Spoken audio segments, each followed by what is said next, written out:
गुजरात के वडोदरा के कमाटी बाग में काम करने वाले कर्मचारियों को नियमित करने की मांग के साथ कॉरपोरेशन में आवेदन दिया गया। वडोदरा महानगर पालिका हस्तक के कमाटी बाग में 150 से 200 कर्मचारी पिछले कई सालों से माली मजदूर एनिमल कीपर के रूप में अस्थायी रूप से काम कर रहे हैं। इन सभी कर्मचारियों ने उन्हें नियमित करने की मांग करता हुआ आवेदन कॉरपोरेशन कार्यालय में दिया है। मुद्दो अमारो ए छे के अमे आ गार्डन शाखाना कर्मचारी छे। આજે ઘણા વર્ષોથી અમે ગાર્ડન શાખામાં કામ કરે છે સયાજી બાગ એમાં આ લોકોના આજે 15 વર્ષ છે, કોઈના 10 વર્ષ છે, કોઈના 12 વર્ષ છે, એ રીતે અમે કર્મચારી માનવ દિન તરીકે કામ કરે છે। અમારી માંગ એ છે કે અમને કાયમી કરો અને એમાં કર્મચારીઓ બધા અલગ અલગ હોદ્દા પર કામ કરી રહ્યા છે।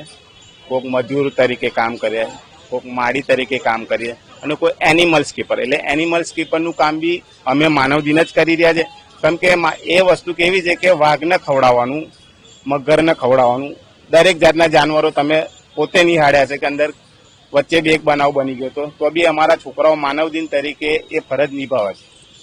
એટલે અમારી માંગ એ છે કે અમે આજે ઘણા વર્ષોથી કામ કરી રહ્યા છીએ તો અમને કાયમીનો હક મળવો જોઈએ। આજે 12 માનવ દિન તરીકે કાયમી થયા તો અમે બી માનવ દિન તરીકે જ કામ કરી રહ્યા, તો અમને કમ હક ના મળે। અમે અવારનવાર રજૂઆતો કરી છે પણ એનો કોઈ અમને જવાબ મળ્યો નહીં। એટલે આજે ના છૂટકે અમારે મેયરશ્રી, ડેપ્યુટી મેયરશ્રી, કમિશનરશ્રી, ડેપ્યુટી કમિશનરશ્રી, ચેરમેનશ્રી અને વિરોધ પક્ષના નેતા અમે તમામને અરજી આવેદનપત્ર આપવા માટે આવ્યા હતા।